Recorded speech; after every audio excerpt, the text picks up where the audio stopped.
अस्सलाम वालेकुम। तो कैसे हैं सब लोगों को मेरी तरफ से जुम्मा मुबारक। और इसी के साथ साथ हम मार्केट का टेक्निकल एनालिसिस करेंगे और आप लोग को बताएंगे कि आज के दिन में हमें क्या ट्रेड्स मिलती हैं। सबसे पहले तो आज फ्राइडे है, वीक का लास्ट डे है। कल सैटरडे और संडे मार्केट बंद होती है, तो जितने भी मेरे भाई हैं आज अगर ट्रेड करें तो छोटी छोटी लॉट से ट्रेड करें और अपना टारगेट छोटे रखें और कोशिश करिएगा कि 8 से 9 बजे के दरमियान, रात के 8 से 9 बजे के दरमियान अपनी ट्रेड्स क्लोज कर दें, ताकि आप अगर मार्केट में कोई मूव आता है, कुछ भी होता है, तो आप सैटरडे संडे के दिन में आपकी ट्रेड होल्ड ना हो, आपकी ट्रेड क्लोज हो। नेगेटिव हो पॉजिटिव हो, कोशिश करिएगा पॉजिटिव में क्लोज हो। नेगेटिव भी अगर हो तो थोड़ी सी नेगेटिव में भी क्लोज कर देंगे। सैटरडे संडे को प्राइस हमें पता नहीं है मार्केट में क्या न्यूज़ आए, मार्केट में क्या सिचुएशन हो, और आपकी प्राइस जो है, आपने जो ट्रेड लगाई है, आपकी ट्रेड नेगेटिव में जाए या पॉजिटिव में जाए, ये सैटरडे संडे की न्यूज़ के बाद मंडे के इम्पैक्ट पे पड़ता है। ठीक, तो ये आप लोगों को सबको एक तो मैसेज था। उसके साथ साथ हमारे इतना ज़्यादा टाइम वेस्ट नहीं करेंगे, मार्केट के टेक्निकल एनालिसिस में आएंगे। Here you are. तो मार्केट के टेक्निकल एनालिसिस में गोल्ड को तकरीबन 16 दिन हो गए हैं। 16 दिन से गोल्ड एक रेंज में फंसा हुआ है। सही है, 16 दिन से गोल्ड एक रेंज में फंसा हुआ है। मैंने आपको प्रीवियस वीडियो में बताया था, ये एक डिसाइडिंग रेंज है। यहाँ से हमें पता चलेगा, इस रेंज के ब्रेकआउट पता चलेगा हमें मार्केट में पूरे ओवरऑल दुनिया में अनसर्टेनिटी आ गई है, या अगर ये रेंज बाइंग साइड से 1873 के ऊपर ब्रेक हो गई तो हमें पता चल जाएगा हम पूरी दुनिया में अनसर्टेनिटी आ गई है। तो फिर हम बाइंग करेंगे किस में? गोल्ड में, ऑयल में। हम करते रहेंगे गोल्ड, ऑयल, यूरो यूएसडी, सही है, और जीबीपी यूएसडी पाउंड। ये हमारे पास 4 पेयर। जब भी दुनिया में कभी अनसर्टेनिटी है या जब भी दुनिया में कभी बहुत बुरे हालात होने वाले हों, तो आपने सिर्फ और सिर्फ बाइंग करनी है gold, oil, euro USD, GBP USD. सही, आपने इन 4 पेयर्स में आपने बाइंग करनी है। डॉलर भी आप परचेज करके फिजिकल रख सकते हैं, क्योंकि जब अनसर्टेनिटी आती है तो आपके हार्ड कैश जो होता है वो आपके पास होता है गोल्ड और डॉलर। ये है जो पूरी दुनिया में आप जिसको कैश आउट कर सकते हैं। अच्छा, तो यहाँ पे हमारे पास 2 सिनेरियो बनते हैं, जिस सिनेरियो के हिसाब से आपको प्राइस दिखा रही है। अभी 16 दिन से प्राइस रेंज में है, जिसकी वजह से हम यहाँ पे जो भी ट्रेड लेंगे, यहाँ पे हम कोई ट्रेड लेंगे और अगर यहाँ से हमारे एसएल बहुत बड़े बनेंगे। अभी अगर हम ट्रेड लेते हैं तो हमारे एसएल 200, 250, 300 पिप के एसएल बनेंगे। टेक प्रॉफिट वही हमारे 50-100 पिप के बन रहे होंगे, तो फ़ायदा नहीं है इस वजह से ऐसी ट्रेड लेने का। ऊपर की जो रेजिस्टेंस है उस पर पहला टच हो गया, उस पर दूसरा टच होने वाला है, उस पर अगर प्राइस जाएगी उस पर दूसरा टच होगा, तो वहाँ से भी आप एक सेल ले सकते हैं। नीचे का जो एरिया है, नीचे के एरिया पे पहला सपोर्ट पे एक टच हो चुका है, दूसरा टच होगा सपोर्ट पे। तो दोनों रेजिस्टेंस और सपोर्ट पे दो टच रहते हैं, सेकंड टच रहते हैं। लेकिन अब हमें नहीं आइडिया कि अब प्राइस जो है वो रेजिस्टेंस का दूसरा टच लेगी या सपोर्ट का दूसरा टच लेगी। अच्छा, हो ये भी सकता है कि दूसरे टच में ही प्राइस ब्रेक कर दे, क्योंकि जब 16 दिन से ये रेंज हो रही है तो हर बंदे को आइडिया हो गया है प्राइस का कि प्राइस जो है जब 73 से एक दफ़ा रिवर्स हुई थी तो फिर प्राइस सेल में आई थी 73 पे जब गई थी। तो अब भी लोग यही सोच रहे होंगे जब 73 पे जाएगी तो दोबारा सेल लें, और जो लोग सेल लेंगे प्राइस थोड़ी सेल आएगी भी और उसके बाद फिर प्राइस बाइंग निकल जाएगी, तो वो लोग अपना सर पकड़ के बैठ जाएंगे। और इसी तरीके से काफ़ी सारे लोगों ने देखा है कि 29 पे एक दफ़ा भी आई है। 16 दिन से लोग ये मार्केट देख रहे हैं, सही है। तो जिसे नहीं भी मार्केट का पता, उससे भी मार्केट की थोड़ी बहुत समझ आ जाएगी, तो वो इन एरियाज़ पे बैठा हुआ होगा ट्रेड लेने के लिए। और आप लोगों को मैं पहले ही वार्न कर दूं, आप लोगों को इन एरियाज़ पे ट्रेड नहीं लेनी, इनके ब्रेकआउट्स होते हैं, उसके बाद मैं आपको बताऊंगा कि आपको कहाँ से ट्रेड लेनी है।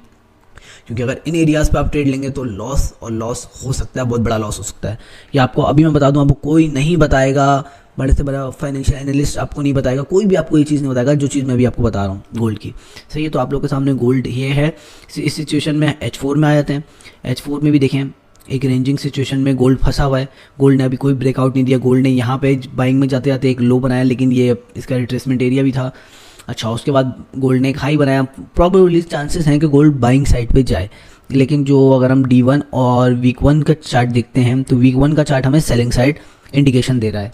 तो गोल्ड अभी बहुत ट्रिकी हुआ है। गोल्ड में कोशिश करेंगे गोल्ड में आप ट्रेड ना लें। और अगर हम देखते हैं मूविंग एवरेजेस से, तो मूविंग एवरेज की इशारों से भी प्राइस का है कि प्राइस 1855 तक आएगा, उसके बाद वहाँ से फिर सेलिंग हो जाएगा। तो ये सिचुएशन दिख रही है प्राइस की। फिर हम आ जाते हैं ऑयल में। अच्छा, काफ़ी सारे लोगों को मैंने ऑयल की ये बाइंग का एरिया दिया था अभी 17.80 का। प्राइस इससे पहले से ही रिवर्स हो गई है और कंटिन्यूस बाइंग में ही जा रही है। जैसे कि मैंने बताया था कि बाइंग में जाएगी और बाइंग में ही कंटिन्यूस प्राइस जा रही है। तो ये आप लोग के सामने ऑयल की भी सिचुएशन है। ऑयल की मैंने प्रेडिक्शन दी है $150 फी बैरल टू $170 फी बैरल तक ऑयल के जाने के इम्कान दिख रहे हैं। 130 पहला टारगेट 130 का है, लेकिन 130 भी चांसेस लग रहे हैं ब्रेक हो जाएगा और फिर इस तरीके से प्राइस जा सकता है 135 टू 138 पे जाके प्राइस एक फॉल देगा, उसके बाद फिर प्राइस दोबारा बाइंग साइड पे निकलेगा। जो ऑयल की सिचुएशन दिख रही है, क्योंकि पूरे पेंडेमिक में ऑयल जितना फॉल हुआ था और जितना ऑयल की जितनी भी प्लांट्स हैं, जिनके प्लांट्स हैं उन्हें बहुत ज़्यादा नुकसान होता है, तो उन्हें भी अपना रिकवर करना है और रिकवर ओवर प्राइस करके ही होता है सिर्फ। अच्छा, फिर हम आ जाते हैं यूरो यूएसडी में। यूरो यूएसडी में मैंने आपको ये एरियाज़ बताए थे प्रीवियस वीडियो में, आप लोग देख सकते हैं, आप लोग के सामने एरियाज़ थे। यहाँ से सेल हुई प्राइस ने, इसी एरिया से सेल ली। अभी ये 2 एरियाज हैं, ये वाला एरिया तो यहाँ पे कोई कैंडल फॉर्मेशन नहीं दी, दूसरा एरिया हमारे पास ये है।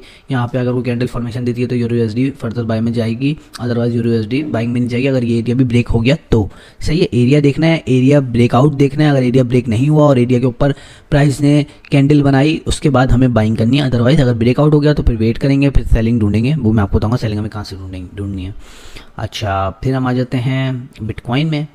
बिटकॉइन भी गोल्ड की तरह रेंजिंग में फंसा हुआ है। अच्छा, अभी मैं आप लोग को एक बहुत इंपॉर्टेंट चीज़ बताऊं, इस महीने के दौरान, इस महीने में, जून के इस महीने में कुछ बहुत बड़ा होने वाला है, क्योंकि जिस तरीके से बिटकॉइन रेंज में फंस गया है, सेलिंग दिखा के, गोल्ड सेलिंग में दिखा के रेंज में फंस गया है, तो कुछ बहुत बड़ा होने वाला है। अब दुआ करें कि वो हमारे लिए और सबके लिए अच्छा हो, कुछ बुरा ना हो। कुछ बुरा हुआ तो बिटकॉइन भी बाइंग साइड पे जाएगा और गोल्ड भी बाइंग साइड पे जाएगा, दोनों साथ बाइंग साइड पे जाएंगे और ऑयल भी एकदम से शूट करेगा बाइंग साइड पे। अच्छा जी, बाकी यूएसडी की क्या सिचुएशन है? यूएसडी में थोड़ी सी बाइंग होने के बाद यूएसडी क्रैश हो गया, तो यूएसडी की अभी क्या सिचुएशन दिख रही है? यूएसडी वैसे टेक्निकली यूएसडी बाइंग में आया है। H4 का अगर हम चार्ट देखते हैं तो उस पर बाइंग में आने के बाद उसने अपना एक जो उसका प्रीवियस लो था, उसने अपना प्रीवियस लो तो यूएसडी ने अपना ब्रेक करा है। अब यूएसडी के पास ये एक रेजिस्टेंस एरिया है, ये अगर रेजिस्टेंस एरिया यूएसडी ने यहाँ से टच करके सेलिंग दी, कैंडल फॉर्मेशन कोई दी, तो यहाँ से यूएसडी सेलिंग हो जाएगा। अदरवाइज यूएसडी ने अगर ये वाला एरिया बड़ी कैंडल से ब्रेक कर दिया, एक power candle, gap candle, engulfing से ब्रेक कर दिया, तो ये एरिया पे फारिग हो जाएगा और यूएसडी फिर ये वाला जो यूएसडी का प्रीवियस हाई था उसको यूएसडी ब्रेक कर देगा। तो इसी के साथ और कौन से पेयर्स हैं हमारे पास? हम आ जाते हैं हम जेपीयूएसडी में। जेपीयूएसडी में मैंने आपको बताया था ये एरिया अगर ब्रेक होगा तो हम बाय लेंगे, ये एरिया ब्रेक नहीं हुआ था। उसके बाद ये D1 का चार्ट है, मैंने आपको यहाँ पे कल परसों मैंने आपको इस कैंडल से बताया था ये एरिया अगर ब्रेक होगा तो फिर देन हम यूएसडी पे जेपीयूएसडी पे बाइंग लेंगे, अदरवाइज हम बाइंग नहीं लेंगे। अच्छा, यहाँ पे 3 ब्लैक क्रॉस बन रहे हैं, एक हैमर बन गया, उसके बाद 3 ब्लैक क्रॉस बन रहे हैं, तो हम ये वाली सपोर्ट को मार्क करेंगे जहाँ से हैमर बनी थी हमारे पास, यहाँ से इस पे अगर ये वाली आज की दिन की सेल की कैंडल क्लोज होती है तो कल के दिन यहाँ से एक बड़ी बाइंग की कैंडल आ सकती है, जो कि आपका ये वाला एरिया ब्रेक कर दी 1.26347 वाला। और फिर हम आ जाते हैं यूएसडी कैट पे। यूएसडी कैट का मैंने आपको यहाँ से मैंने यूएसडी कैट में सेलिंग दी थी और मैंने आपको बताया जैसे ही ये वाला एरिया ब्रेक होगा, हमने सेलिंग दी थी, हमारी कितनी ट्रेड पॉजिटिव गई थी, जो मैंने आपको सेलिंग दी थी इस एरिया से हमारी कोई 40 पिप्स पॉजिटिव गई थी ट्रेड। अच्छा, मैंने आपको बताया जब ये वाला एरिया एक बार ब्रेक हो जाएगा तो फिर बाइंग आएगी, बड़ी बाइंग आएगी। ये देखें, ये वाला एक कैंडल ने ब्रेक करा, मतलब ब्रेक एक कैंडल ने विक्स करा, फिर दूसरी कैंडल उसके ऊपर क्लोज हुई, फिर तीसरी कैंडल उसके ऊपर क्लोज हुई, चौथी कैंडल उसके ऊपर क्लोज हुई, पांचवी कैंडल ने यहाँ से ऑर्डर्स पिक करके आपको एक अच्छा बड़ा तकरीबन 100 पिप का तो ऑलमोस्ट मूव दे दिया आपको। प्राइस ने कितना मूव दिया आपको? तकरीबन 190 पिप्स का मूव दे दिया, जो आपको एरियाज़ बताए थे। तो एरियाज़ लाजमी देखें और वीडियो को गौर से सुना करें, गौर से समझा करें, क्या चीज़ें समझा रहे हैं, क्या चीज़ें बता रहे हैं। आप लोगों को इतनी आसान लैंग्वेज में, इतनी आराम से, इतने प्यार से समझाते सिखाते इसलिए हैं ताकि आप लोग चीज़ें समझ जाएँ, ताकि आप लोगों को किसी चीज़ में कोई इशू ना आए। अच्छा जी, फिर हम आ जाते हैं किसमें? फिर हम आ जाते हैं यूएसडीजेपीवाई में। यूएसडीजेपीवाई को मैंने आपको बताया था येन के जितने भी हमारे पेयर्स हैं, येन के पेयर्स सारे वीक हो रहे हैं, जिसकी वजह से येन के अटैच जो भी करेंसी है उसमें आप अभी ट्रेडिंग नहीं करें। येन कंटिन्यूसली वीक हो रहा है। अभी जापानीज़ पॉलिसीज़ आने वाली हैं कुछ टाइम में, तो जैसे जापानीज़ पॉलिसीज़ आएंगी तो फिर येन की सिचुएशन अच्छी होगी, जिसपे जितने भी जो कनेक्टेड येन के साथ पेयर्स हैं फिर वो सेलिंग में जाएंगे, येन स्ट्रॉन्ग होगा और यूएसडीजेपीवाई जो इतना ओवरबॉट हो गया ये भी एक सेलिंग अच्छी देगा और आप सबको एक अच्छा प्रॉफिट मिल सकता है। कब? जब कोई पॉलिसीज़ आ जाएं। तो सब अपनी नज़रें जो हैं जापानीज़ पॉलिसीज़ पे रखें, ताकि जो कि येन को स्ट्रॉन्ग करें। इंपोर्ट्स पे रखें जापानीज़ पे, कि इंपोर्ट के हवाले से और इंपोर्ट एक्सपोर्ट्स के हवाले से, और इसके अलावा और भी जो उनकी टेक्नोलॉजी के रिलेटेड जो उनकी पॉलिसीज़ हैं उनको आप देखें तो वो जो है जैपनीज़ येन को बहुत स्ट्रॉन्ग कर सकती हैं। चलें, टेक्निकल एनालिसिस को यहीं पे ख़त्म करते हैं। बाकी आप लोग को जो वीडियोस दी हैं, उम्मीद है आप लोगों को सबको अच्छा लगा होगा। इस वीडियो को ज़्यादा से ज़्यादा लाइक करें, शेयर करें, कमेंट करें, ताकि जितने भी मेरे भाई हैं ज़्यादा से ज़्यादा लोगों तक पहुँचे ट्रेड। और कल के दिन मैंने काफ़ी सारे लोगों को रिप्लाई दिए हैं, ऑलमोस्ट अराउंड कोई 500 to 700 सॉरी 550 लोगों को मैंने रिप्लाई दिए हैं कल के दिन में। तो आज के दिन भी काफ़ी सारे मैसेजेस रहते हैं, तो सबको मैं रिप्लाई दे रहा हूँ। और जितने भी लोग हैं कि कुछ लोगों को लेट रिप्लाई मिले, कुछ लोगों को जल्दी रिप्लाई मिल गया, तो लेट वाले लोगों के लिए माजरत। और बाकी इंशाल्लाह कोशिश रहेगी कि आप लोगों को सबको ऑन टाइम पे रिप्लाई मिले। और बस अपना ख्याल रखें, इसी तरह हंसते रहें, मुस्कुराते रहें और जम के प्रॉफिट बनाते रहें। सब अपना ख्याल रखें, अपने दिनों में सबका ख्याल रखें। फ़ी अमान अल्लाह, टेक केयर ऑफ ऑल।